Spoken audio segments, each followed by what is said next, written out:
Thank you, everybody. Can you all please stand for the Pledge of Allegiance, please?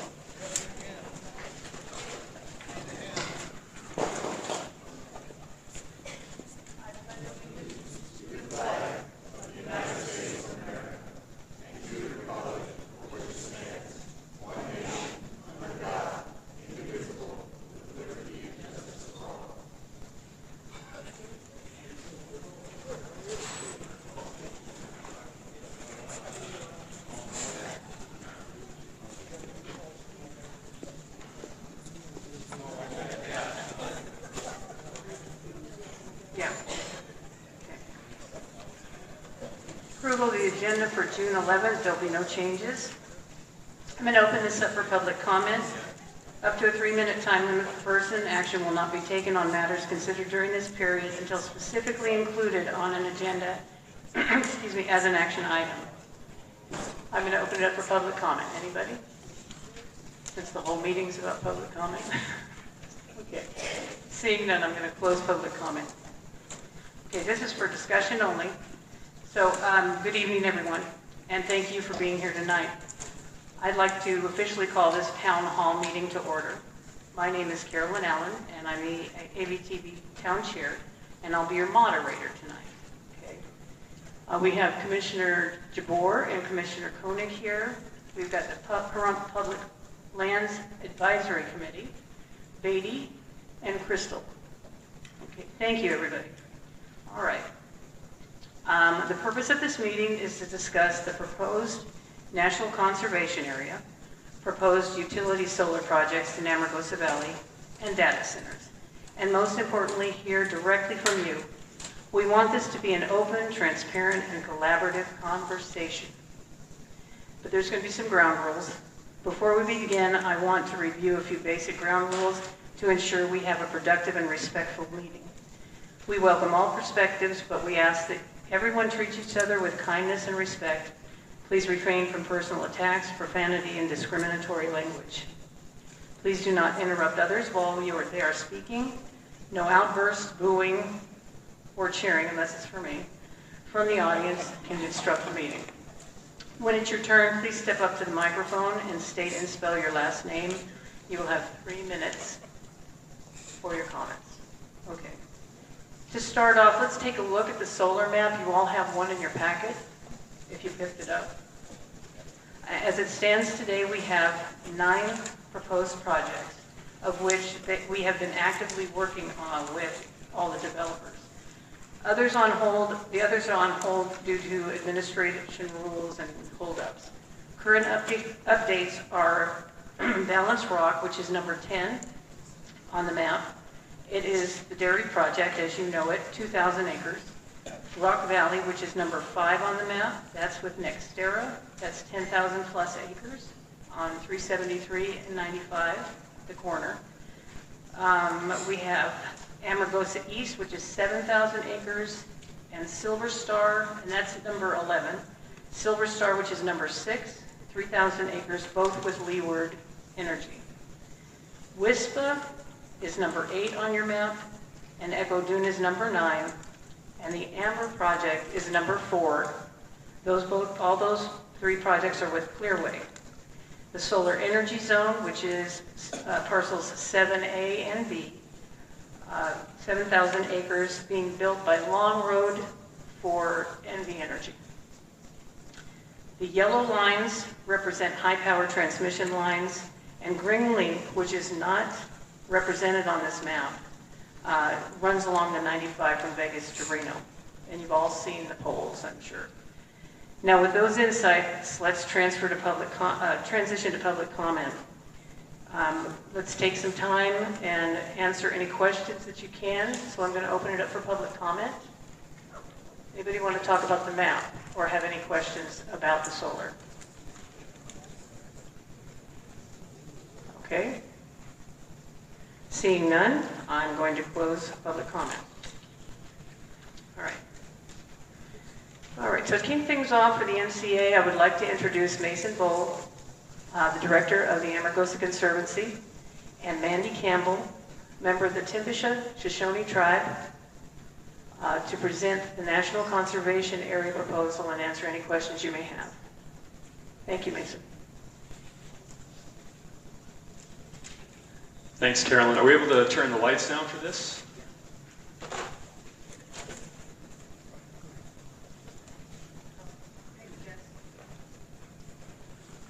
Let's make sure my mouse works. That's important. There we go. I'm going to rotate a little bit this way.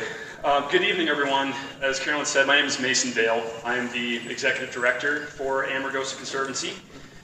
We're a conservation nonprofit that's been around for 22 years. We're a local nonprofit working only on the Amargosa River in Nevada and California. Just want to thank everyone for coming out tonight. I know it's the middle of the week. Our Golden Knights are playing in the Stanley Cup Finals. That alone is reason enough to stay home. I think we're tied 1-1, which is great news. But in any case, we appreciate you all being here because this is such an important issue. And we appreciate the opportunity to talk about what this proposal is, what it's meant to accomplish, and to hear your questions, concerns, and feedback, and see how we can further shape this to meet the town's needs. So let's get into it.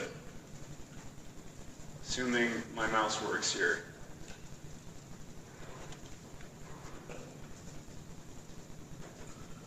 Oh, that accomplished the opposite I wanted to. Let's see, I may need someone to hit on my slides. I can show you quick here.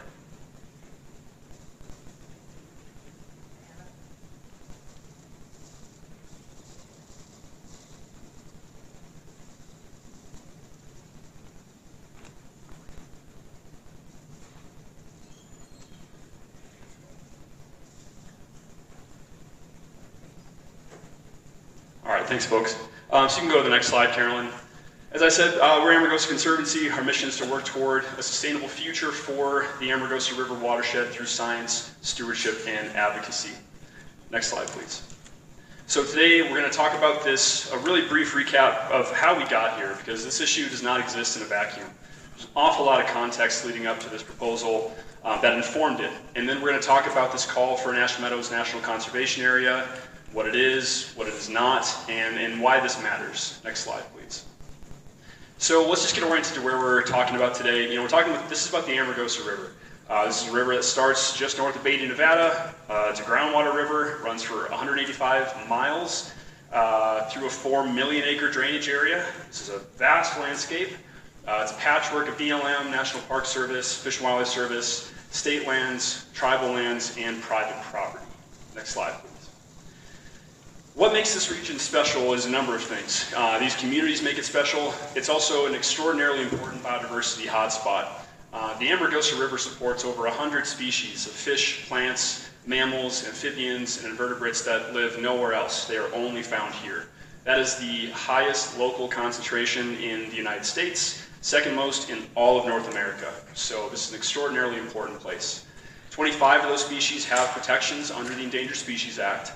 And it's also incredibly important for migratory birds coming across the Pacific Flyway that need these desert oases for their habitat. Next slide, please. This is also an incredibly important ancestral landscape to multiple tribes, including the Timbisha Shoshone, Southern Paiute, and Chemehuevi tribes, and you're going to hear from Mandy Campbell shortly about that connection. Next slide, please. It's also a place to call home for over 40,000 people spread across these rural communities of Beatty, Pahrump, Crystal, Amargosa Valley, Furnace Creek, Shoshone, Tacopa, and Charleston Butte. So let's talk about this fight to save Ash Meadows. Next slide, please. This really kicked off just 3 years ago when a Canadian mining company called Rover Critical Minerals proposed an exploration project on the doorstep of Ash Meadows. They wanted to drill 300-foot boreholes within a stone's throw of Fairbanks Spring. And this was really the lightning bolt that hit the river, so to speak. This was an extraordinarily reckless project at the height of the lithium boom, and a lot of people in this room dropped everything to fight it. Next slide, please. This is a map depicting that threat. The green polygon, that's Ash Meadows. The block north of it is exactly where Rover wanted to drill. Those little red dots are the borehole locations. This was not going to have to go through any kind of environmental review. There was going to be no public comment offered on this. This is a routine exploration project that BLM approves every single day. So this company thought that they had an easy glide path towards drilling these boreholes. Thankfully, that proved not to be the case. Thanks in large part to the effort of towns like Amargosa Valley, Beatty, Pahrump, the Nye County Commission, the Timbish-Hutchison tribe, numerous nonprofit organizations, we raised public alarm about the risks this project posed to the watershed. Ultimately, my organization litigated over this project. I mean, it came to that. In 22 years, we had never sued over anything. We sued over this project because we felt like this was a non-starter. You know, the risk was what happens if you drill down into the aquifer, you hit groundwater under pressure, you cause depressurization. Once you break it, it never goes back the way it was. And it just takes really 1 or 2 bad boreholes could be the difference when it comes to water supplies, both for the refuge and for the town. So this was really the big thing that kicked off this fight. Next slide, please. The big fear outside of exploration was they were going to create an open pit mine. In fact, they were sending this around to their investors at the time saying, we want an open pit mine here to get to that lithium deposit. So they were serious. And many of you maybe came to this town meeting with the executive, and you know, we basically said, we're an exploration company. Our goal is to drill as much as we can, and then we'll flip this to a multinational company to develop a mine. You know, it just doesn't get more predatory than that when it comes to extraction on public lands. And so, you know, thankfully we were able through, you know, honestly a series of miracles to defeat that project. That company has packed up, left for South America, and they're not even in the lithium business anymore. But to be honest, you know, the fear was how could this have ever happened? How could we come this close to this project actually happening? And this woke everyone up to the realization that as long as these lands remained under BLM management, open for multiple uses, including mining, that the groundwater system that feeds all of this, that feeds Ash Meadows, the town, works its way into Death Valley National Park, sustains tribal water and Furnace Creek, you know, as long as these lands remain open for that use, those waters aren't safe. So we put in motion something as a stopgap solution. We, in the last year of the Biden administration, said something's got to be done and it can't wait. And what we suggested was these lands need to be withdrawn from new mining. Basically, we don't want to see Rover happen ever again. Let's take these off the table for up to 20 years so that we can better secure that groundwater resource and work towards a permanent solution. This was only ever going to be a temporary solution. This required a huge amount of effort. And again, just to be clear, this would withdraw these lands from new mining claims, still subject to valid existing rights, so existing mining would have can continue to operate under that withdrawal. This was a huge push, and ultimately with, if you want to go to the next slide, with just this really caught fire locally, regionally, even nationally. We had headlines in all these papers covering this issue. I think these headlines really tell a story and speak for themselves. You know, you can't drink money. You know, the unseen water crisis beneath our feet. I mean, I don't need to explain to anyone in this room how important water is to a town like this. It's the one thing you can't live or make a living without. And so thankfully this story really caught hold and was told you know, around the country. Next slide, please. And with 2 weeks left of the Biden administration, they listened to us. They put this process in motion saying, okay, we're going to issue a 2-year temporary segregation period where we're going to consider this. We're going to give you, the community, an opportunity to shape that. You know, they're supposed to be doing a whole public process to gain community feedback on that issue. Next slide, please. The proposal was for about 309,000 acres of public land, BLM land in Amargosa Valley. And that was, if you want to go to the next slide, I think it's the map. This is the map showing the area that we just said, look, we want you to consider this big block to be withdrawn from mining because of what we know about groundwater flows in this area. So this was a big push, and the fact that we got that far within just about a year is really, you know, it was improbable, but it took multiple trips to DC and leaning on our decision makers to listen to us, and ultimately they responded. Now, unfortunately, you know, that was with 2 weeks left of the Biden administration. A new administration moved in, and you know, we haven't really heard anything since about this. Ostensibly, they were supposed to be conducting a public process, meetings, and soliciting public comments. None of that has happened. And so what that means, if you want to go to the next slide, is that this temporary protection that we're under right now expires this coming January 2027. After that point, these lands are opened back up to the possibility of another rover or another mining company coming in and wanting to do exploratory drilling. That's the reality. we were really hoping to secure this 20-year pause button because it would have bought us as the grand community time to really shape what a permanent solution needs to look like for this region. We're not going to be given that amount of time. We have until January to figure something out. It's not fair, it shouldn't be this way, but that's the situation that we're in. And so that is part of the context that led us to this moment. Next slide, please. Meanwhile, there was this other emerging threat over the last 3 or 4 years that especially reached a peak under the Biden administration, and that was renewable energy in the desert. We have seen, as Carolyn said in the intro, we have seen that at some points, somewhere between 25 and 30 solar applications between the Amargosa Valley and Pahrump Valley alone. We're seeing currently proposals up to 80,000 acres of public land to be converted for this use. The Biden administration tried to do something. They were going to come up with this Western solar plan for the entire western half of the United States and try to figure out where they were going to leave these public lands open for solar development and where to close them. Needless to say, we went for broke during this period. We gave public comment. I met with decision makers in DC. I met with our local congressional members. I said, look, the Amargosa needs to be taken off the table. This town, this landscape has way too much to lose in terms of the water impacts, dust impacts. We appealed to them to not allow development in close proximity to residential areas. We really pulled out all the stops. Ultimately, our input was radically ignored. This is what we're facing through that Western Solar Plan. You're looking at an area here of about 140,000 acres. That entire green block, that's what's currently open for solar application under that plan. So even the projects that Carolyn described in the opening, that is not the ceiling of what's possible out here. I mean, it's not hard to imagine, given the transmission infrastructure, the investment from these companies, we could see a huge majority of that landscape built out for this use. And that will radically transform this region for forever. If you want to go to the next slide, for those of you that are following the Pahrump Valley happenings as well, similar situation for Pahrump. We have about 40,000 acres leading right up into the edge of town that is open for that use. Currently, we have that one project built, the Yellow Pine project, but there are at least 4 or 5 coming in behind it that are going to fill out that block first. And again, it's not hard to imagine once these projects are in with that infrastructure, you could see considerable acreage built out in the Pahrump Valley as well. So this is a huge, huge stress to this groundwater resource into these communities. Next slide, please. This is just a snapshot again of the maps that you have in your packet. I mean, I do this for a living. I see this map literally every week, and it always makes me stop and try to imagine just what a transformation that would be. When you drive that Highway 95 from Beatty to Port Amargosa, imagine looking out and seeing that number of solar panels. I mean, it will change everything about what it means to live and work in this landscape.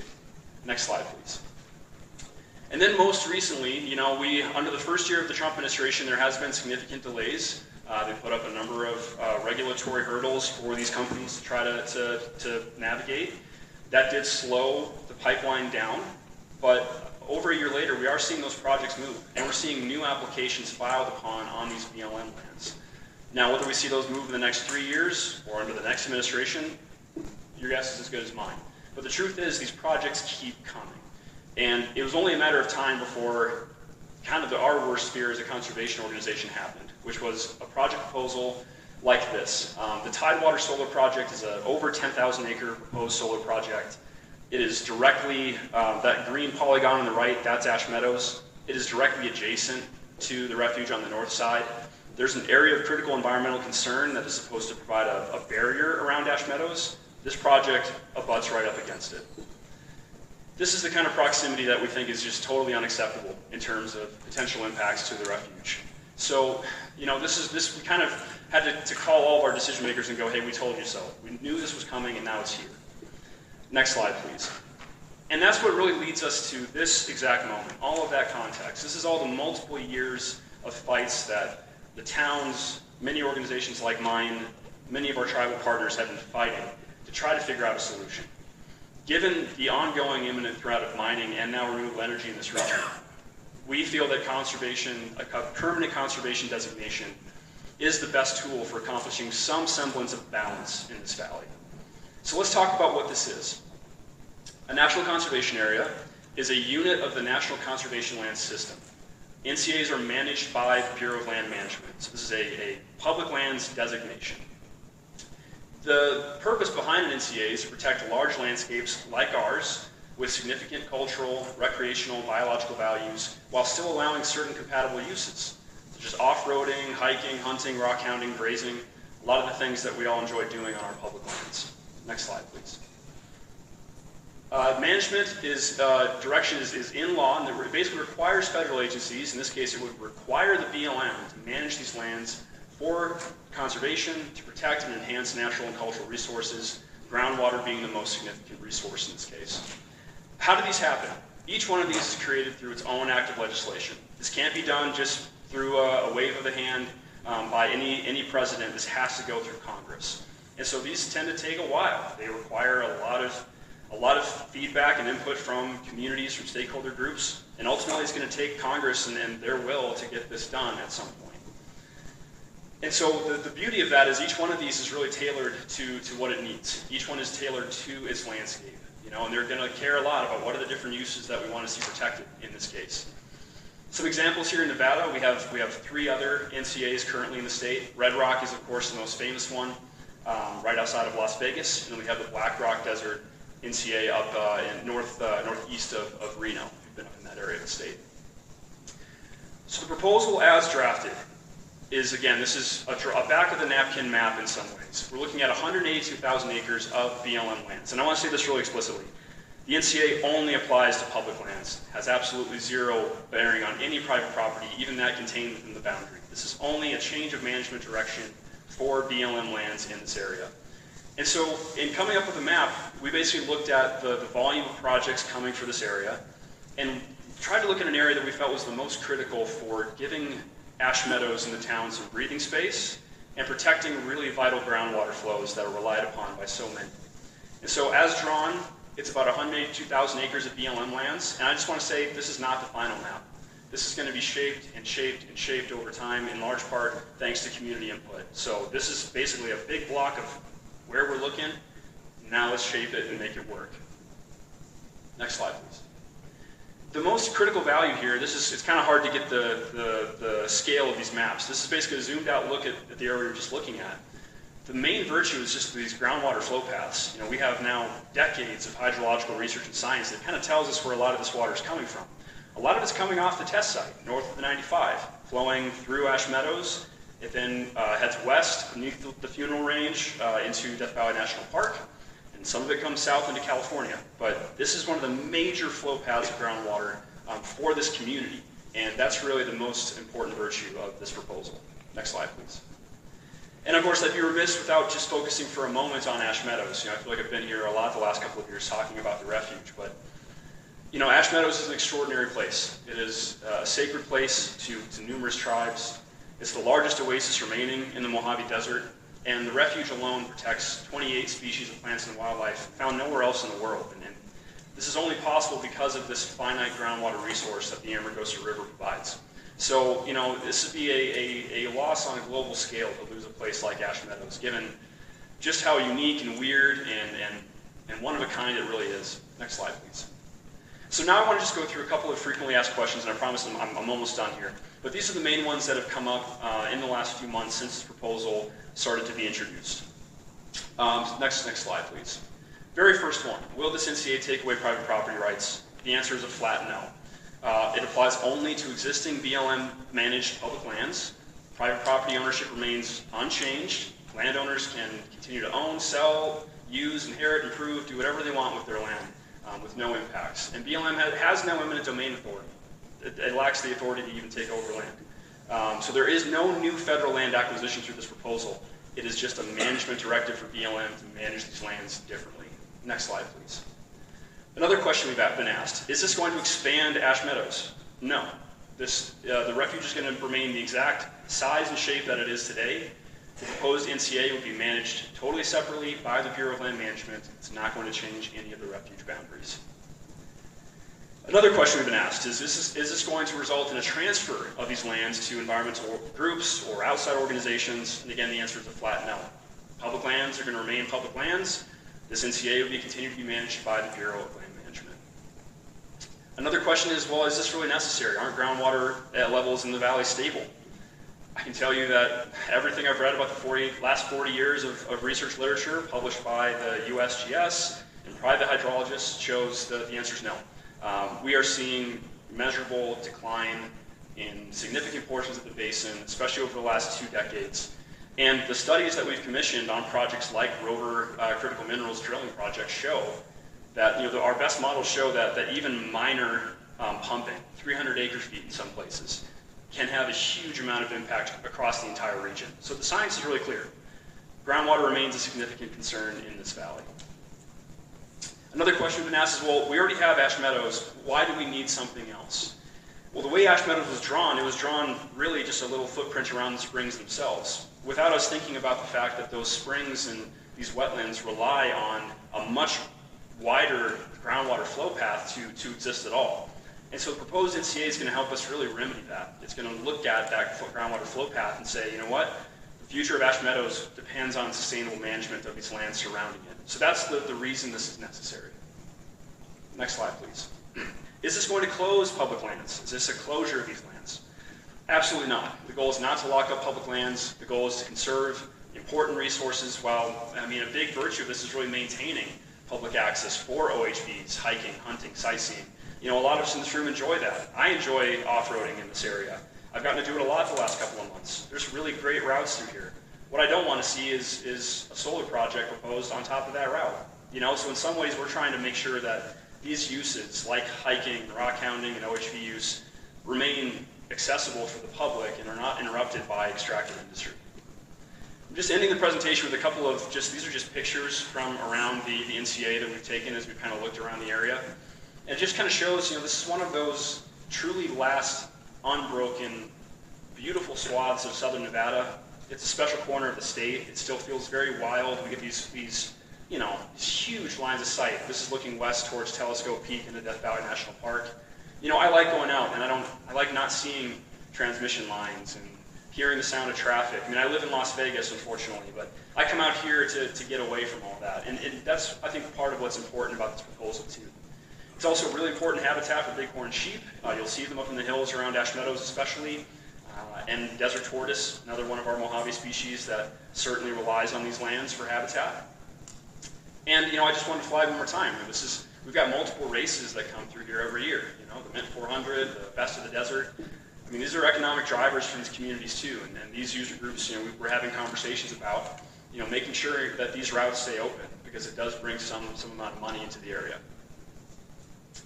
And lastly, here's just a snapshot of who currently supports this proposal. The Timbisha-Shoshone Tribal Council, the Chemehueve Cultural Office, the Amargosa Valley Town Board, the Beatty Town Advisory Board, Public Lands Advisory Committee, and of course our organization.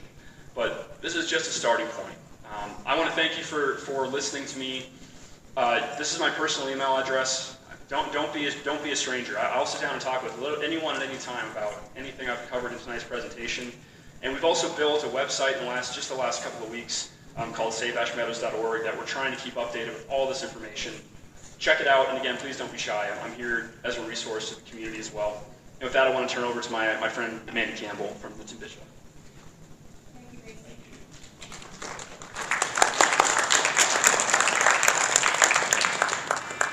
Hi, I'm Mandy Campbell from the Timbisha-Shoshone Tribe. I want to say I'm not speaking as for the Timbisha-Shoshone Tribal Council or anything like that, but as a member of the Timbisha-Shoshone Village. I grew up in Death Valley since I was a kid, and I was taught there is no lines. There is no Nevada-California border. There is nothing like that. I grew up traveling from Death Valley all the way over here. I played in the springs. I played in all this. I used to go over to Devil's Hole and put my feet in there before they put fencing around it. I did all this when it was open, and there was no Ash Meadows, the refuge or whatever. There was none of that. I enjoyed it when, it was free and we could do whatever we wanted to do out there. I swam at Crystal Lake. I played in all the reservoirs over here. I did all of that. Do I like it now? I wish it was open. I wish we could do what we wanted to do like I used to when I was a kid. But there is people that do go over there and shoot shotguns down in Devil's Hole. There is people that go out there and destroy these areas. that we used to play in and do things in. So it makes, I always wish that, we didn't have to do this, but there is a way that we have to protect this stuff, because there is people that are out there that are trying to destroy it, and there's also mining and solar coming in. I lived in a time, and so did all of you, where we didn't have to worry about any of this trying to come in and destroy our home. This is all of our home, and I imagine you guys don't feel like when you're going back and forth from Death Valley to here to Beatty, you don't look at the borders either. This is our home. This is where we all grew up. Why should we have to worry about all of this? Why should we worry about, and this is just the beginning. I've already heard about more data centers. As soon as that line comes in, Green Link West, there's a lot more data centers trying to come in. There's a lot more solar going to try and add on to it. I was the tip of. I worked with all that. I had monitors out there. This is just a beginning. This is just a start. The Conservancy, we do support it, and I have been working with Mason for the last almost 4 years. And I had no clue what I was doing when I first started working with him, but I realized when I started, this is my passion now. Do I want this to happen? Do I want to put a name on a piece of land that, the Conservancy, another law that has to protect it? No. But if we don't do something, I guarantee you solar is going to take it over. You're going to look out your front yard, out your front door, your window, whatever, and it's going to be solar. It's going to be everywhere. And we're not going to be able to stop it. I tried fighting for the last 3 years, one project after the other, and it didn't do me no good. We tried to stop Green Lake, we tried to stop Englehold, we tried to stop all these other ones that are going on out here. Look at the back of 80, there's roads all over the place. Roads that, it looks like a highway. I mean, it looks like Las Vegas when you go out driving at night. It's way different than when I was younger driving the back roads. So, the tortoises. You go over to Charleston View on the other side of Pahrump, they put all that solar in. I have family that lives over in Charleston View. They're finding tortoise carcasses all over the place now.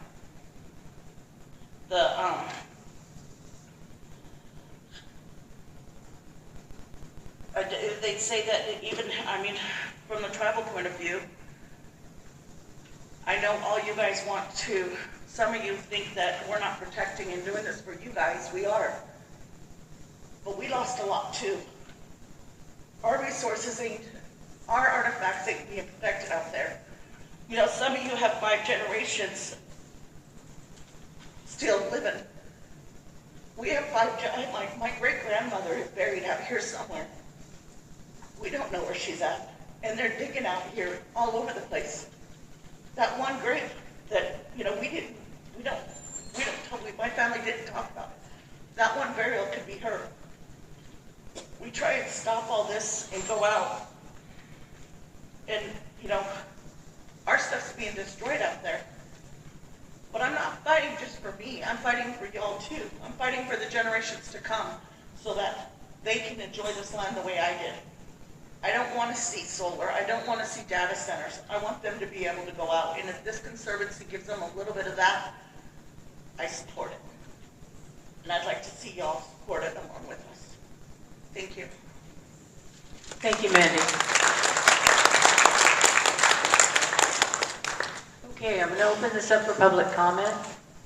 It's going to be a 3-minute time limit per person, and come up into the mic. We can have the microphone come to you, or you can come up to the podium.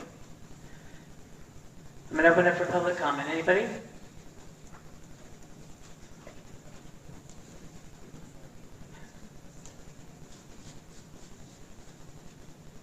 Jessica Kadramas Wallflower, Kadrmaswalthhour. I just have 2 questions after listening to everything. The proposed conservation area has projects 11 through 14. What would happen if the conservation area was approved to those projects? Would they still move forward, or would they be forced to move? Well, I'll tell you what. 11 is in a disposal area, and that's why we're still talking to them, because that one could be a go. Like I said, the map is conceptual. It's still a work in progress. What I would like to see happen, the power behind these solar projects, it's ridiculous. Okay, so And everything, whether it's Pahrump or here, and anywhere, these are governed by the federal government and the state. So we can put our ordinances in, we can do whatever, but on the public lands, I mean, I've negotiated some down. I have not been able to make them go away yet.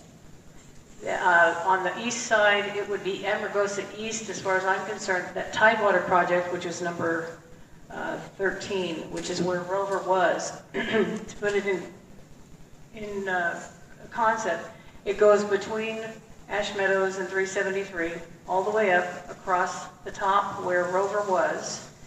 It takes LaHost's mining, and it literally, they drew it right around their boundary, so they're boxed out of anything, okay? And then it goes all the way up to Anvil. That's how far it goes, 10,112 acres. That just absolutely cannot happen. That would be detrimental to us, detrimental to Ash Meadows, and it's like I've said many times, you know, the pupfish held back our growth for years.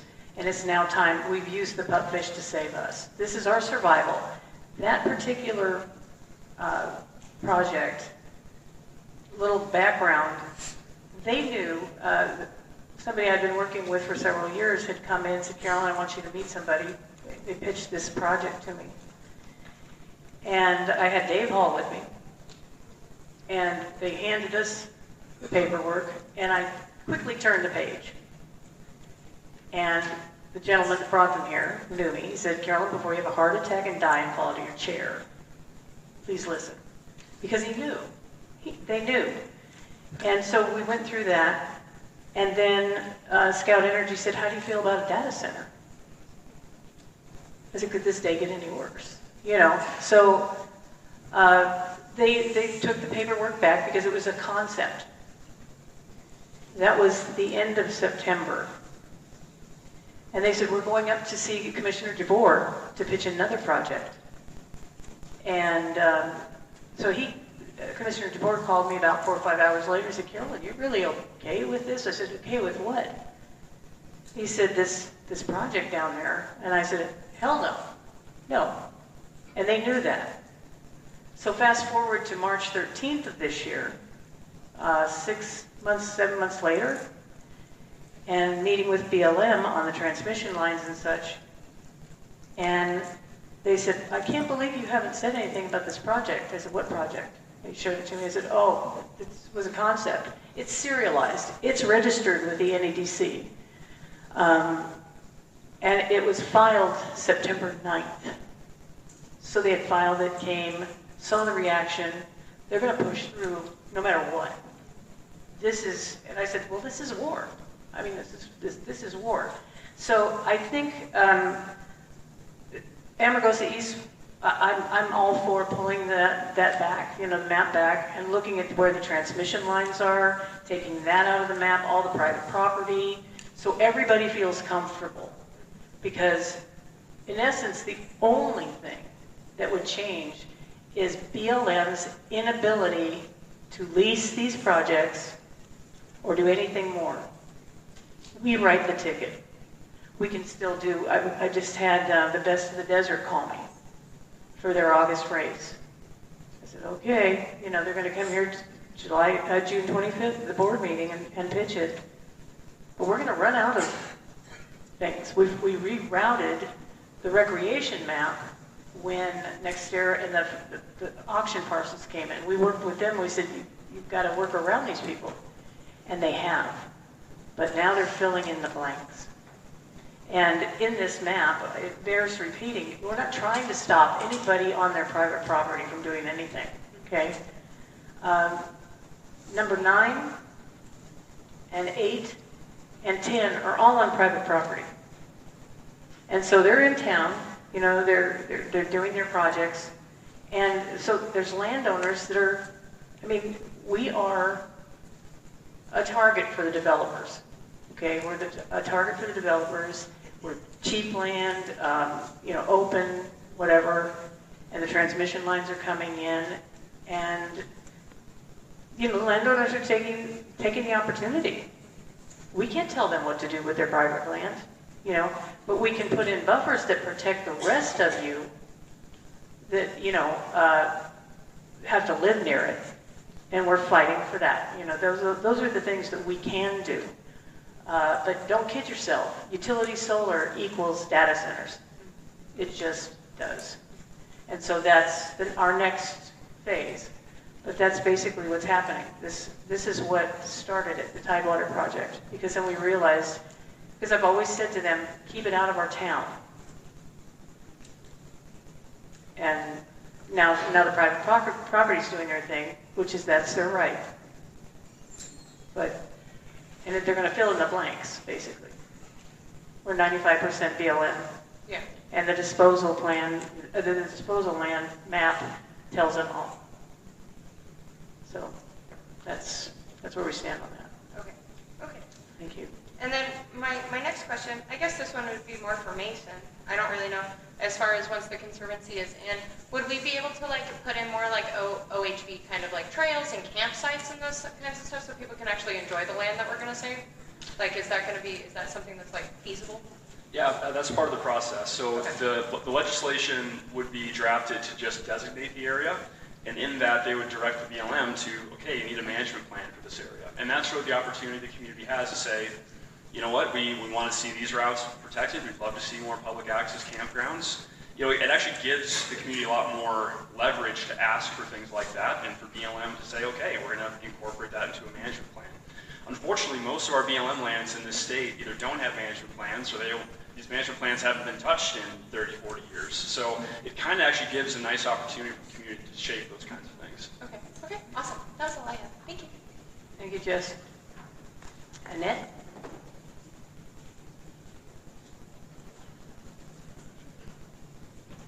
Hi, Annette Fuentes, Fuentes. I am not for solar, I'm not for the data centers, but I have to tell you all, you have 2.9% private land left. We're sitting here listening to all the solar that's coming in now, okay? This way. Okay. So all the solar that's coming in now, that's not stopping anything. Where was the solar exclusions? We can do that. We can have solar exclusions. We don't need to give up our land. And it will affect private landowners. They can come in, they can shut down roads. Just because Mason says no, doesn't mean it's no. Look at Red Rock. You see any off-roading in there? Do you pay to go into it? Listen, we can stop this ourselves. There's solar exclusions. We have people we can go to. We have congressmen, senators. We can do this. We don't need to give up all our land. I don't want it. I don't want solar. I don't want any of this. You already got solar coming in. You already got data centers. How are you going to stop that? You have private landowners that are doing it. Just because you hand it over to Amargosa Conservancy, who gets big funding. You do get big funding for this. Yes, you do. What about First Solar? They gave you $120,000. What about the California Wildlife? They give you money. Okay. But I agree with you. We need to protect it, but we don't need to hand over all our land. We can do this another way. Thank you.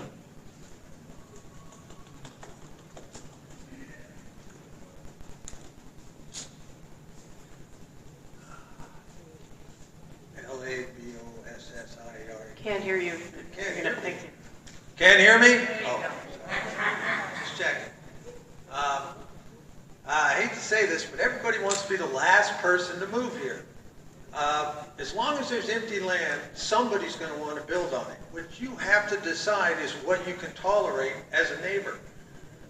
Looking for a magic bullet that's going to stop everything isn't going to happen. You cannot trust the federal government. She is right. Go to Red Rock. When I got here, me and Paul used to go around there to go to Costco, and there was nothing out there but that little town at first, and then the little family pet thing, right? All the way up to the Parkway, all the way up to basically Costco. It's all houses down in there now. There's houses overlooking it.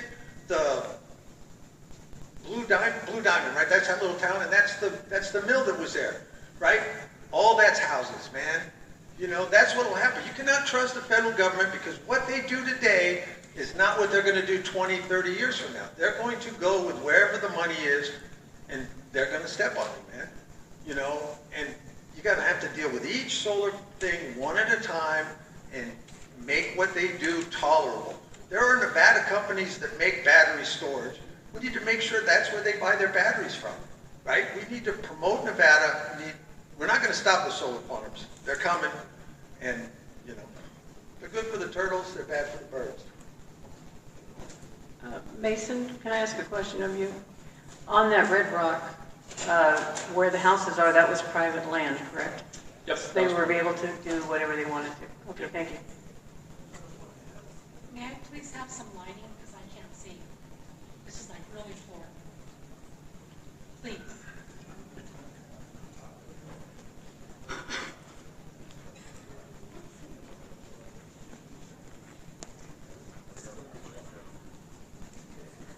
Thank you.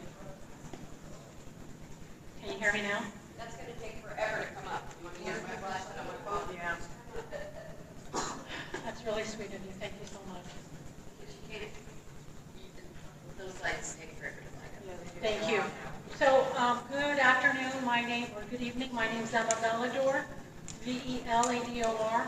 People here have spoken more than 3 minutes, so hopefully I'm not stopped. I live here. I used to live in Pahrump. I used to go swimming in the Shoshone, Tacopa, as a child, and we used to come out here to Amargosa frequently to visit friends. So I am right now a resident of Amargosa. I did not come from somewhere else, okay? I am very concerned with this so-called nonprofit that's being pushed on us. And first of all, I'd like to know, Mr. Vole, I don't know if I'm pronouncing your name correctly, but you said you're a nonprofit. What exactly does that mean? Yes. It's actually Vale is how my last name is pronounced. Mr. Vale. Thank you. A nonprofit means we're a charity. We're a certified 501c3 nonprofit in both Nevada and California. It means that we don't raise money for profit. It means our money goes back into our operations. So where do you get your money so that this organization functions? So we're a charity. I'm really proud of the fact that 45% of our total funding comes from individual donations. Those donations are average of $500 a piece. The rest of our funding comes from grants that we apply for every year to different foundations to support our work. We do get some funding from the state of California to do restoration work in California around Shoshone and Tacopa. But yeah, you can pull our 990 reports. Those are publicly available. You can see where all of our income comes from. We also publish an annual impact report every year that details every cent that we get and how we spend it. So that's where you get your money from, only from there? Correct. Okay.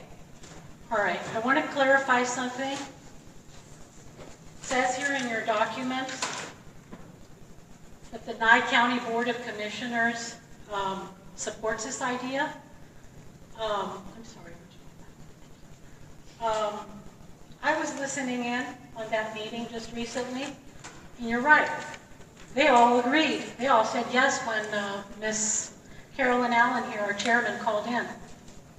However, what they were not told is that we were not given a copy of the proposal to read and what it included. That's the step she was supposed to take first, to let all of Amargosa know what's the proposal, here it is, go ahead and review it, revise it, edit it, come in as a community for input. No community input, no town hall before this one was provided. Okay, several of us kept begging for a town hall and begging for a town hall. This town hall, let's make it very clear. Several of us who wrote Miss Carolyn Allen and the board members and BOCC, my county BOCC, we wrote a letter, okay, bringing them certain matters to the attention, things that were done that were not supposed to be done. So when you say that BOCC is in agreement with Ash Meadows or the Amargosa Conservancy coming in and taking over, that is incorrect. Okay? Because there's information that they were not told. So what did they receive? They received some type of proposal that had mapping inaccuracies and encroachment. People's private properties were in that map. How can you make a mistake like that? Now, not all of the board members were given an opportunity to read that proposal.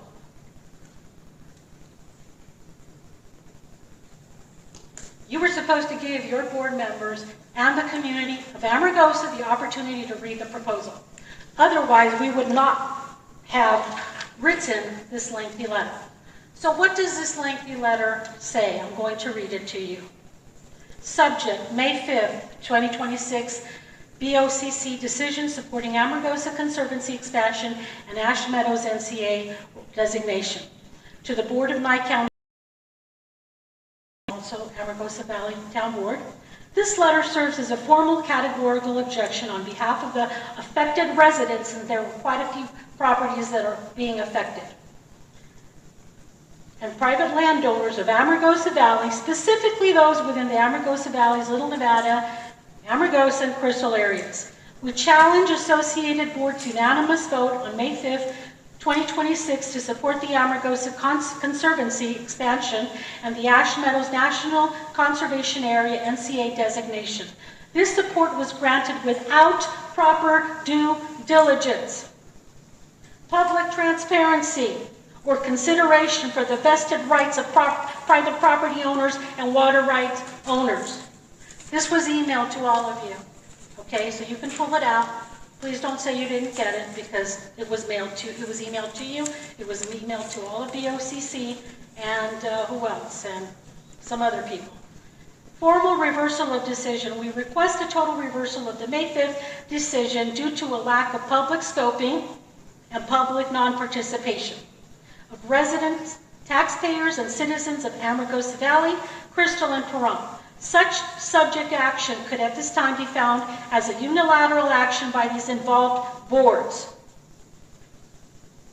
So you're also involving BOCC, and I'm going to say that they're innocent. How dare you involve them? Public transparency, the schedule of town hall meetings and public hearings to explain the scope of this project to those whose land is directly impacted. So were you told today that a lot of property owners' property was included in the map? It's a giveaway for this Amargosa Conservancy? Don't you find that like just a little bit too suspicious, people? We're over here saying, oh, save Ash Meadows, save Ash Meadows. No, it's actually the people of Amargosa that need to be saved. Mapping inaccuracies and encroachment. The current proposed mapping erroneously encompasses hundreds of private properties east of Highway 373, including private holdings and conservancy boundaries, without consent, is a violation of property rights and creates a cloud on titles. So imagine if this goes through with this map and all these private property owners. Now we're the ones who are going to have to be stuck fighting it. Are you going to come and defend us with your so-called, what is it? Non-profit funds? All right, so it says here, first possession and lack of compensation. We weren't offered any money for our property. We weren't offered anything. We weren't even told. This expansion is viewed as an act of the first possession. Furthermore, affected landowners have not been offered non-competition agreements or any form of make-whole compensation for the loss of land utility. Historical failure of compliance. Previous projects involving the Ash Meadows territory have a documented history of failing to honor existing resolutions for current bound landowners. The Conservancy must rectify, please listen to that before you proceed. The Conservancy must rectify outstanding grievances with current inhabitants before seeking additional territory. All right, so you did failure of scoping, and there's all these NRSs. And for those of you who go onto the Amargosa Bulletin, this letter was there. And so was Mr. Marsh. Ed Marsh's letter. Okay, I don't know if you know who Ed Marsh is. Jim. All right, Mr. Jim Marsh. Jim Marsh. Thank you. And all the NRSs that have been violated. Let me see here. NRS Chapter 241, open law meeting. We weren't invited to a meeting.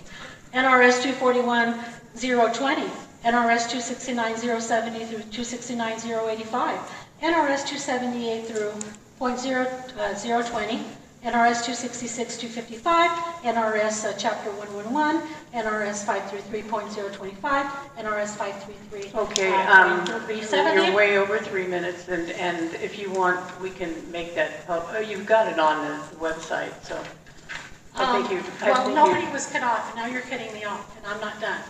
I wanted to talk to Mr. Bull here. Mr. Vale, forgive me. Mr. Vale. All right, so you said that you are a nonprofit. All right, so this is online, folks. It's on the internet, and you can look for it. DOJ documents confirm Center for Biological Diversity received millions in taxpayer funds. I think we're the taxpayers, right? Okay, this is ESA off the related scope. lawsuits. Related lawsuits. Emma, please. Well, no, because you don't want me to finish what I have to say. No, I'm you not have said. Mr. Lemus, so don't talk to me like that. Okay. I'm not done. I'm not done Officer, talking. I'm sorry. Okay, all right, I'll walk away. All right, I wasn't finished. I'm the first one who's being cut off. That's interesting. Thank you so much.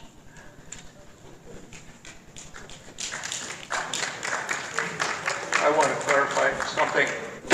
Now, all we did was endorse a concept. We had never seen the map. We had no outlines of the properties. It was just a concept. That's all we had done. We never voted on the formal adoption of an NCA. It takes a very, very long time, and there's several steps. And we presented that to the board at the board meeting. It passed, and everybody had a say, but it passed 5-0. And here we are, and like I said, this is one of many steps. So here we are to getting comments and whatever, and some misinformation about the Amargosa Conservancy. They're not taking it over. This is something that I saw as a part of the Tidewater project, as I said in my comments, that this is dangerous. And one of the ways to protect this, because when you're up there on the 95 and the federal government, we can write an ordinance, we can put a moratorium, and they're going to trump it every time, no pun intended. And so we've been sitting at the table for 6 years. And we do this because we care. Whether you believe it or not, we care about this town. We care about the water. I've had 6 people that had their wells go dry and call me and say, Carolyn, I need help. I've got 7 minutes of water a day. And these are people that's $20,000, $30,000 to drill a well. And as I said, we're not trying to stop private property owners from doing their thing. Now they're gonna have to have buffer zones. They can build it on their property, but within reason. So when it comes to data centers and all the health risks, etc., you're gonna want an ordinance. You're gonna want to know. You're gonna want to be notified. And this has nothing to do with the Amargosa Conservancy. They were there when we needed them for the mineral withdrawal. They did the litigation that we needed to get the mineral withdrawal started. And it was a miracle that we got it. It was a lot of fighting and a lot of trips and a lot of hours of work. Otherwise, we'd have had lithium 300-foot boreholes where all those red dots were. and we'd have been without water, and Ash Meadows would have been gone, because they were ready to drill. So I don't know what the attack on Amargosa Conservancy is about, but this has nothing to do with them. Ash Meadows is run by the Fish and Wildlife. This NCA would be BLM. It has nothing to do with the Amargosa Conservancy. It's got everything to do with everybody that's working on it. Yes, Mr. Goodhart. My 3 minutes, I guess, are starting, but yes, appreciate the opportunity to give a couple of my comments in that Please state limited and spell time. your last name. My name is Goodhart, Goedhart. It is unusual in a public comment forum to have folks like me come up and speak and then have board members come and kind of give a rebuttal. Usually the way that public comment works is people come up to the dais and then they can go ahead one after another, after another, after another. If you feel like the board should take a different position, that's just not the way I've seen it. I've been chaired a few boards in my many years here, including serving 8 years right here on the Amargosa Town Advisory Board before it became a town board, but thank you for that. Real quick, I'm not a guy advocating for data centers or for solar. The purpose of my meeting here to speak to these comments specifically relates to the establishment of a conservation area. That's the one point that I'm talking about. I think we're using the boogeyman as big mining, big solar, big data centers. The only way you're going to stop that is to make this huge 90,000 acre conservation area. Well, we just heard that Nye County is the third largest county in America. 97% of it, okay, is already federally controlled. You're going to put another designation on there. We don't need to go with that designation to protect that ground for the water or for against solar and against the data centers. We have special use permits, we have general development agreements, we have building moratoriums. Federal agencies on federal ground are mandated to follow NEPA, the National Environmental Policy Act, which goes into environmental assessment, which goes to a full-blown environmental impact statement. So we're kind of conflating a couple different issues. But I'd like to wrap it up saying what I saw transpire in my 30 years here in Amargosa Valley as it relates to Ash Meadows. I used to be able to swim in Crystal Reservoir. That reservoir has been drained. I used to be able to drive at will through that refuge. Now, once in a while, just not too long ago, my wife and I got stopped. Why are you here in the evening? This refuge closes at dark. Well, it's still light out. Well, it's dark when the sun sets behind the mountains. Well, just a couple months ago in December, I wanted to run some trucks through Ash Meadows on Spring Meadows Ranch Road, which still Nye County has a signed agreement with the deputy administrator of 1988, excuse me, for the Department of United States Fish and Wildlife Services, granting residents and local businesses ingress and egress through and into Ash Meadows on that road, signed by the Deputy Director of the United States Fish and Wildlife, signed by the Nye County Board of Commissioners. That agreement is still in effect. I ran trucks down that road to clean up and remediate Ash Meadows zeolite to remove spoils, zeolite spoils. I was told by the director that they don't care about that agreement. I said, what do you mean don't care about it? It's a signed agreement. Well, that was done a long time ago. Take it up with our legal division. How am I as a private taxpayer going to go ahead and confront the mighty United States government? These folks, you know, they make all these promises. They're going to keep open easements, ingress, egress, all the rest. And gradually over time, different people are replaced. New people replace them. And gradually everything they promised, they're not delivered upon. So you can have the boogeyman of these projects are going to happen in case we give the government a higher designation. I can tell you the real fear for me is to give the government, the federal government, more control over that piece of ground. I can see what the federal government does. Look how they run Washington, D.C. Look at their budget, $39 trillion in debt.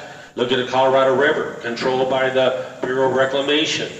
They can't get the river under control. Look at Lake Mead. Inviting the government to take care of our business is just going to create bigger problems, and we're going to go ahead and pretend that the government then is going to take care of us. Look at Social Security. It's going to go broke in 7 years.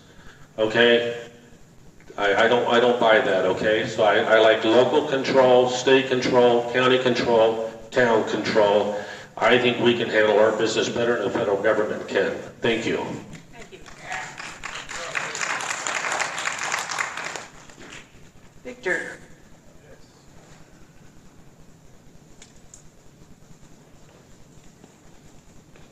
Victor Fuentes, Fuentes.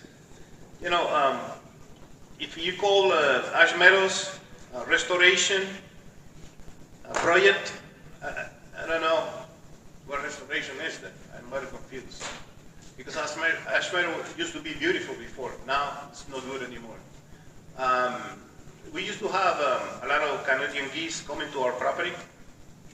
And when they start to divert water and destroy everything, they vanish from there.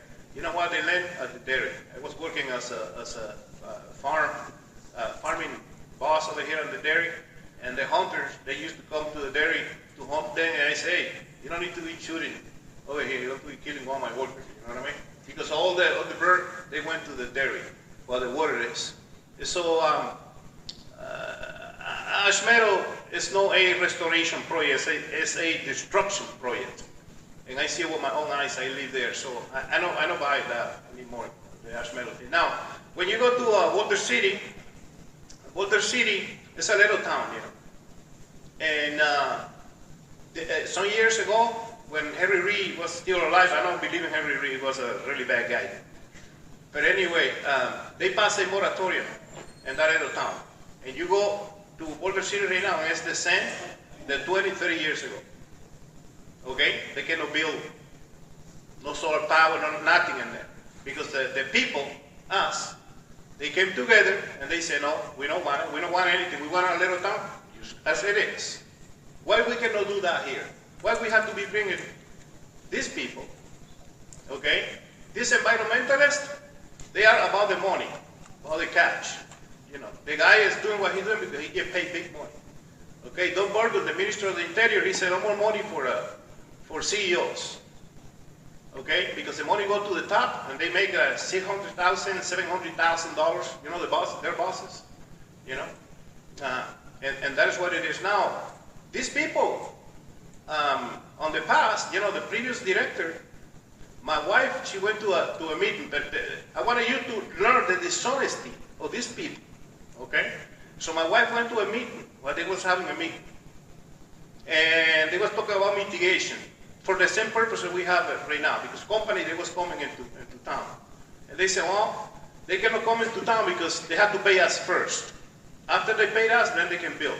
That's what the guy was saying. And my wife said, hang on a second, but that is not something that is legal. You cannot do that. And then at break time, one of them was talking with a Fish and Wildlife guy. And the Southern Nevada Water Authority, they was running a pipe from the Northern Nevada down to Las Vegas because they was buying all those ranches out there, okay? And the guy from Fish and Wildlife said, don't worry, we already invent a endangered species to stop the pipe. That is the dishonesty of these people. Now, and I can go agency by agency. It's a lot of dishonesty in the governmental agencies. Okay, I have another friend, Carol has. He had an old ranch out there in Northern Nevada. Okay? And the BLM, the forestry department came and arrested the people that he sold the ranch to. Okay? Because they were running a pipe and inside their own property. When they start to fight the case, I wanted you to hear this. When they start to fight the case, okay, the forestry department went to the archive and they asked for the books, where the information that my friend need to put to prove his message were right where. 4 books. And then they returned only 3. The 4th one, well, the information that my friend need, they throw it in the garbage. This is the forestry department. Okay? And the janitor found it, and she sent it back to the office. She said, this is an important book. It cannot be thrown, you know. And my friend, he won his case for $1.38 million against the forestry department. They knocked on his door and he said, we want to settle the case. That is the dishonesty of that. When you come to Fish and Wildlife, they stole my water from my property over here in Ashmeadows. I have my property over here in Ashmeadows. They came and stole it. They brought bulldozer and everything and start to divert water. They don't care about the Timbisha or the Shoshone, no other stuff. They can care less about it. And no one of the Timbisha or Shoshone came to my aid when they did that. And this is something big. Okay? And now they want to come and defend us about the Nature Conservancy. If you do that, remember my words. If you establish a National Conservancy area and here in Amargosa, when the Democrats take over the government, you're going to lose all of your property right. You don't want to have property right. Just look in Ashmeadows. You don't need to go beyond that. Go over here. It was a beautiful place. They provide taxpayer for the town so we can fix our road or our school. What these people bring to the table? I mean, if you sit with one of these people and you table, business people, then these people, what they bring to the table?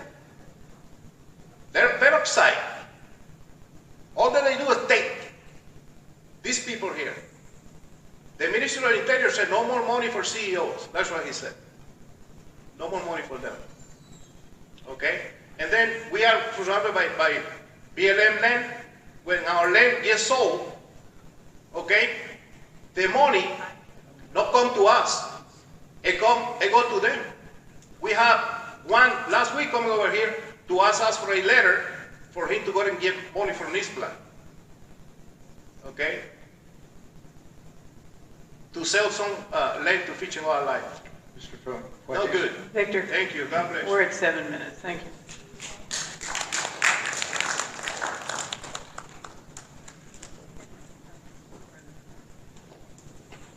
William Hoff, HOFF. I'm Ed's neighbor. Been out here probably 25 years. I'm a conservative environmentalist kind of guy, but I'm also a realist. I'm a contractor, licensed general contractor. Been building for 53 years. You're not going to stop this stuff. It's progress. You can regulate it. We live here. We can let them know what we want to keep as our natural heritage, why we live out here and find it beautiful. We don't need it covered with a lot of solar screens and stuff. I noticed on this map, it's very telling because you notice there's not a whole lot above the 95 up there in that federal land.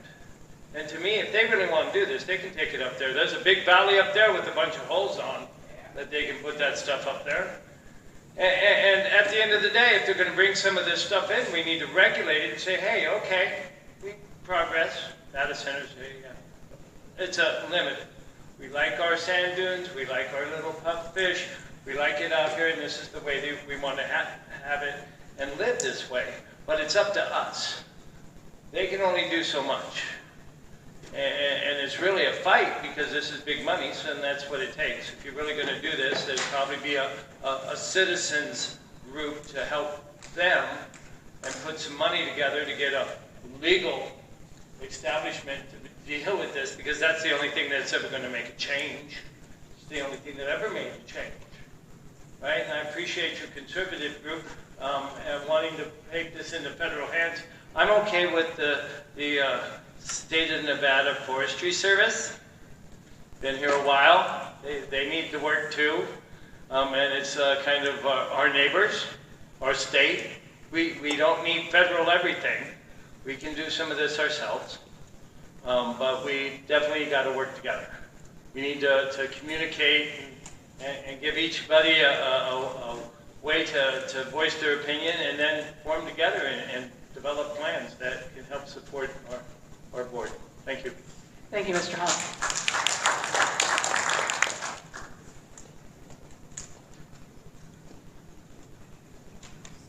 Before I say my name, I want to ask, do you know who I am? Contrary. My name is Brandon Schmidt, SCHMIDT. I wanted to defend Mason. We're east of 373. He literally contacted me last week, tell me about this, asked about any questions we had, and, you know, how we use the land. We have a small business, little campground off Cook Road here, and, you know, this stuff's in our backyard, it's in your backyard, and what they're bringing doesn't bring anything to us. It doesn't bring in money. They build this stuff, they leave, there's no jobs, they take our water, they take our resources, and it provides nothing back to us. And yes, it's progress, but they're going to go to the weakest towns where they can exploit us. In Mason, I mean, we don't have to agree on everything, but the community, these groups, our town board, we can come together to fight them, send them somewhere else. They're going to go somewhere, but they don't have to come here. This stuff isn't helping us. It's not bringing in money. Small businesses, I know there's not a lot of opportunity here, but we're trying to bring in people. They come, they buy gas, they buy food. We collect tax from them. It goes directly to the town. I think 1% goes to the county, 6% or something goes to the town. It's not a lot, but small business, job creation, not high voltage and data centers and solar. All it does is it just takes its resources. Number one, our water. That's what they want to protect. We don't need to be on board with everything that Mason does. I mean, I think I probably agree with him more than a lot of you, but we can fight this fight with them to protect this stuff so it doesn't change. And sure, our thing is going to get through the cracks, but what we need to do is build a wall, send them somewhere else as much as we can, because they are going to land somewhere. A new administration is going to come in. It's just going to go back and forth. But right now we have someone that wants to help us, help organize all of us, and it's not for everybody, but this is going to help us push them somewhere else to do this stuff, to help protect our water, protect our landscape, and with the tribes, with property owners, small business owners, it's not about our private property rights. We have those. We retain those. This is about what's already public land, limiting it to this kind of development. I mean, we talked specifically about these races. We have ATVs, we cruise out in the desert. Well, those races are a half a mile in front of our house. Jessica knows it's noisy, it's dusty, but you know what? It's not great for us, but it's great that they use the land, and we would never try to stop it. I mean, we literally were talking about this. We want to be able to use the land as the residents here, or as our visitors that come in and bring us money so we can help, pay our bills, not go bankrupt as a town.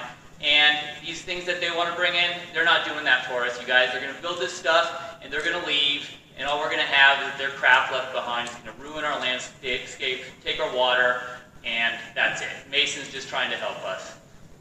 Again, you didn't even know who I was, so. Brandon, right over 3 minutes. Brenda Okay. Schmidt. I can do it. I forgot to ask you, did you spell your last I name? did spell my last name. Okay. Thank you. 3 Brandon. minutes. Thank you.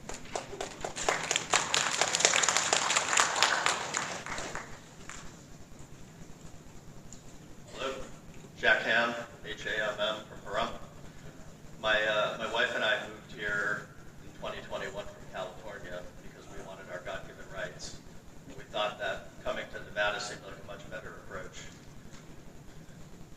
We've become huge users of the public lands out here, off-roading, rock hounding, shooting, all the good stuff you get to do here, not on the other side. Tomorrow, SpaceX will go public with the first multi-trillion-dollar valuation ever.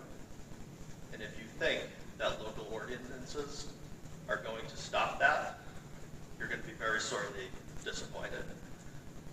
The NCA gives us a little tiny carve-out in the Amargosa Valley and protects that for us. You will lose some of this land. There will be solar farms. You will probably get a data center. You're not going to stop it.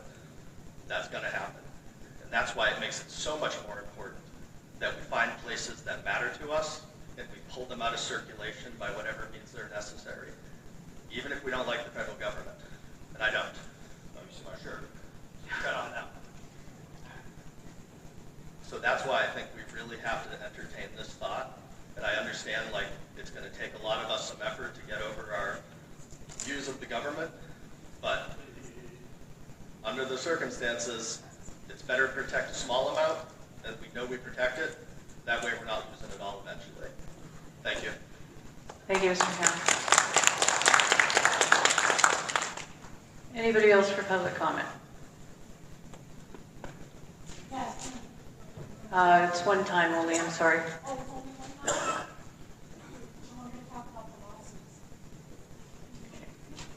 Anybody else? Lenny? Lenny Davis, D-A-V-I-S. I want everybody to remember a couple of things. Right now, all this property is owned by the BLM. We have no way, the county, the state, and Amargosa town doesn't have any way to stop the BLM from doing what they're doing. Now, if we put this in an NCA, no, it doesn't screw with our privately owned lands, because I'd be the first one to say, excuse me, that isn't going to happen. But they've already got the land. They own it. They're not going to give it to us. They're not going to give it to the state. It would be nice if they would, but they're not going to. I know, because I worked for 31 years for the federal government, not for BLM, so nobody throw rocks. Or the Forest Service. Or Fish and Wildlife. So I know what they'll do. And in east of Fallon, I cannot think of the valley that's out there. There were huge alfalfa ranches out there for years. So people bought it, sold it. The government, the Navy, said, hey, we need some more range land for Top Gun. So what did they do? They made that, they took all that property. So, in that point, my point here is, yeah, we're probably not going to be able to stop everything, and I don't say we should stop everything. But to have from the border to Beatty in nothing but solar panels is nuts. Okay? It's absolutely nuts. It doesn't benefit us at all. There might be a few contracting jobs, a few labor jobs when they were building them. After that's gone, there won't be jobs here for anybody. Same thing with data centers. The only problem, my big problem with data centers is the water. Because it takes, no matter what they say, the closed system or not, it takes a ton of water. Your wells will go dry. My well will go dry here. And I won't be very happy about that. So, in that respect, I just want everybody to realize. Now, what these folks are trying to do is get us all together, which we should all get together. This is the very first meeting of God only knows how many meetings we're going to have. Okay, nothing has been decided, nothing's going to be decided. There's going to be, like they said, the map's going to change. Okay, the map is going to change.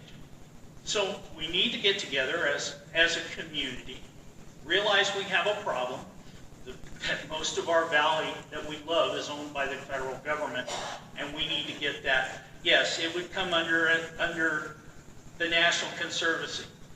But then that doesn't mean that they're going to be able, that will stop the majority of these giant projects that we just don't want. Thank you. Thank you, Lenny. Anybody else for public comment? Okay, seeing none, I'm going to close public comment on the NCA, and we will move to data centers. This will be just public comment on data centers.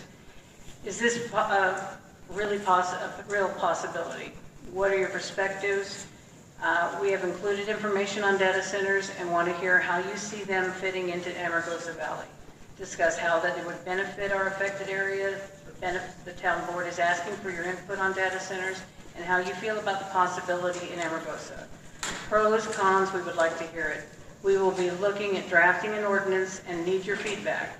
I have included in your backup some information on data centers, and we will be discussing this at length in the near future. I would like to give this at least 30 minutes for open discussion. So I'll open up public comments. Does anybody have any comments about data centers, how they feel about it?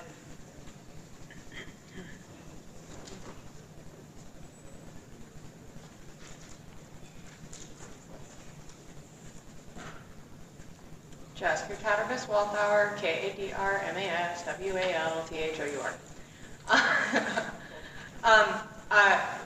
Data centers. I've read a lot about them. I've been doing a lot of research about them. The amount of water that they use is absolutely tremendous. It is ridiculous. If you look online and just see videos of people that live nearby data centers and see how dirty their water is coming out of there, it's not clean, it's not drinkable, it's not usable.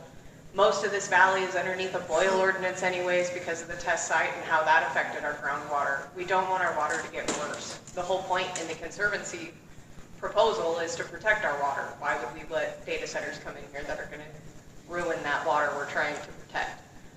If we have to have one, I say we cap it at like 1 and just leave it. But at the end of the day, there's only so much that we can do besides put in ordinances and things like that. But that's all I got. Thank you.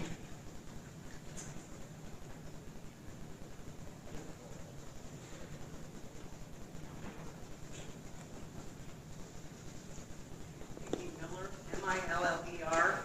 I'm giving you data from the internet.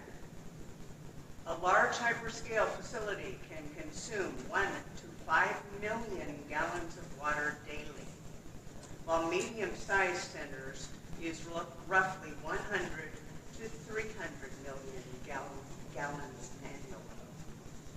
So there's what we're looking at. They're going to drain all of our wells. They're going to drain every drop of water under this area.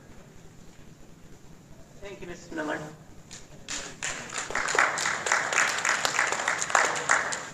Anybody else?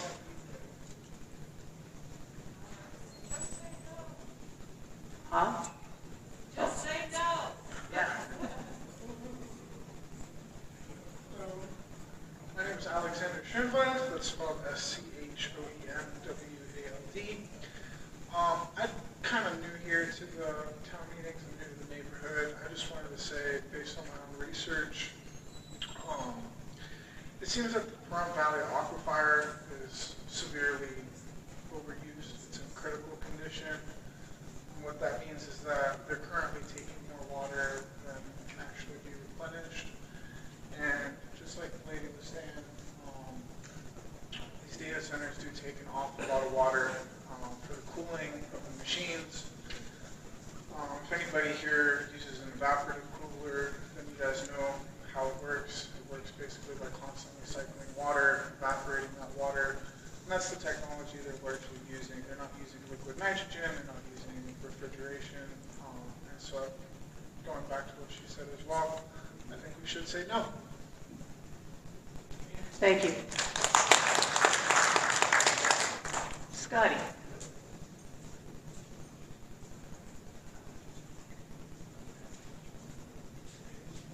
How you doing? Scott Harris, H-A-R-I-S, been a resident in Amargosa since 1977. There's so many different kinds of data centers that they could build, and they have a lot of good technology. A lot of data centers use millions of gallons of water. There are also some data centers that don't use that much water. It depends on what company it is. So I think when it comes to data centers, we need to do that research, because along with that, data centers bring in a really good tax base. They bring in, depending on the size of the place, anywhere from 50 to 300 permanent jobs. And I think that's good for the economy, and it would be good for the people here in Amargosa. So when it comes to data centers, I don't think we should automatically just say no, but we should absolutely do the research and see what they're going to use. Are they using water cooling for the, just see what their water usage is going to be and get that information from them before we say yes or no right off the bat. And as far as Mason goes, Mason is a taker. He takes a lot of trips to D.C. He takes a lot of time away from his family. He takes a lot of effort and puts it in to try to help people out, and I appreciate that from you, Mason. So thanks for doing that. Appreciate it. Thank you, Scott. Anybody else for public comment? Okay, well, I'm going to close public comment, and I want to thank you all for attending tonight, asking great questions and sharing your perspectives. This board cannot do what we do without you. So once again, thank you and hanging in there with us. Thank you, and this meeting is adjourned.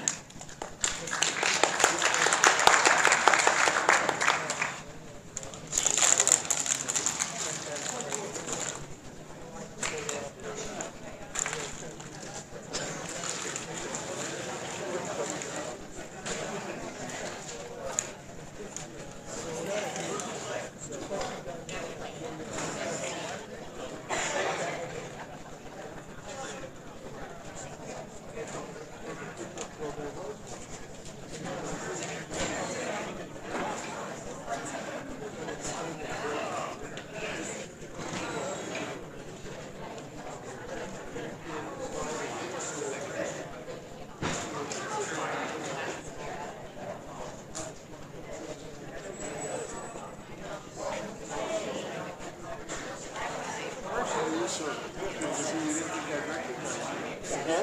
Well, I come from my brother. Just for you. Well, I know everybody. Well, everybody says we're not like. Well, that's what they used to say about. They used to say about. I have to say hi to Carolyn. Yep. Excuse me. Is that Randy? Yes. I love it when I saw you get up.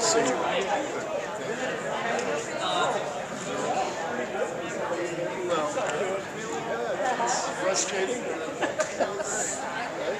You don't knock down easy. Right? It's not easy.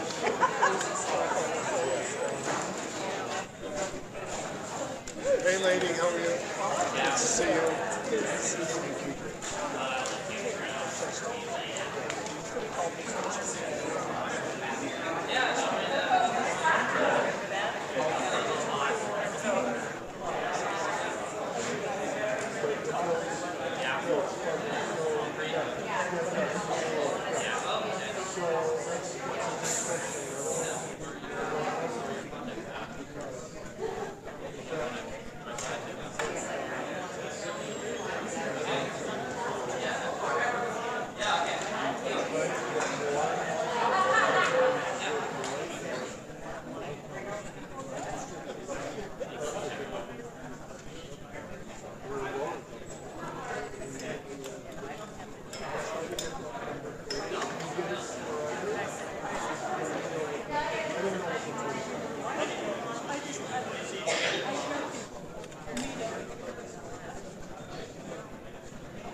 She just got mad. And it was 104. She kicked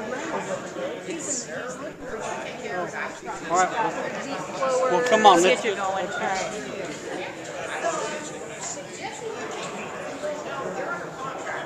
Does he give you a speech? The gentleman that talked about everything north of the highway, I mean, so I'm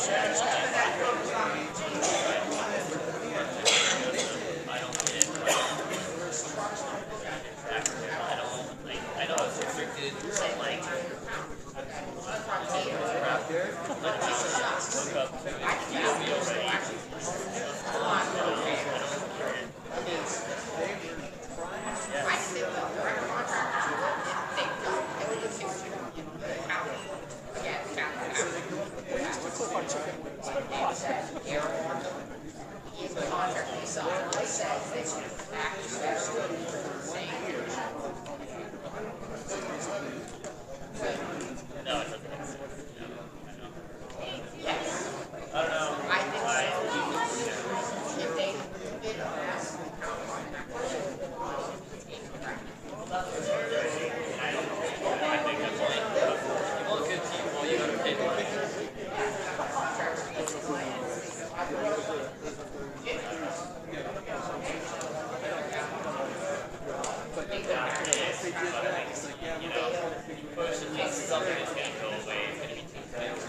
Dave, I'm so sorry. Dave, I'm sorry. I was just saying, most of my questions were about water. Yeah, so there was that 30 second that was it's a solar, strictly solar, private property. So they don't have to, no neighbors within, they don't have to pull anything? No, how does it see that? Well, that's from the information. Right. So Michael's just asking, this isn't true. 2 swimming pools for this project in Cologne, that's what they said. I can say, I don't know. Yeah, it hasn't been proven though. I don't know. You know, what happened tonight, I came down out of the steps. Okay? They asked me to come down, I said, sure. I said, what's it? And what's her name? I don't even know. I'm going to come up. Okay, she said, the DOCC is innocent. And we are. Because we look at the background, we do research, okay? And I didn't know the map, the scale was off. I didn't know that they misled us. How would I know that? This is what was presented. And it should be criminal when somebody provides misinformation. This map? No. This map? No. Not this map. Nothing. I'm talking about when we supported the NCA, we were going to support in support of a letter from the Conservancy to the Department of Forestry or the Fish and Wildlife. Oh, that one. Yeah, another one. And I said, whoa, wait a minute. I said, I don't want to take on the forest. We don't have to send a letter. And I even said it originally. I said, look, we all know that the country is trying to fish and wildlife. And now we're trusting them on this, if we're going to take over this property. Well, I can tell you what, Amargosa may end up the same way that it looks like in these meadows now, because they're really concerned about drilling headwaters conveying to supply all this water. What it's going to do, this is a big swimming pool down here, filled by those wells up there. I want to thank Dick. Anyway, we're going to talk again sometime. Thanks. You call me anytime. All right. Good job. Well, I can't reach the chicken. That's right.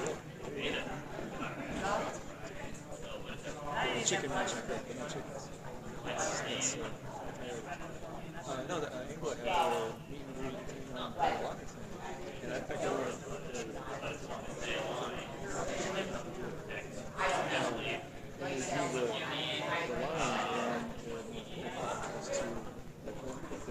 and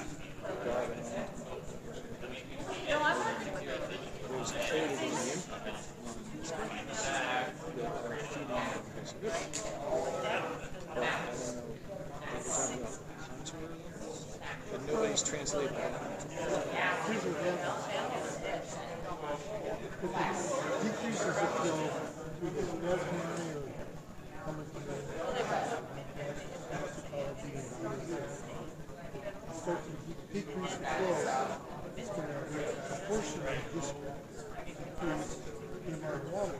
Now, not because water they pump, that's one thing. But the water really drops because it comes down through there and flat. It's going to need a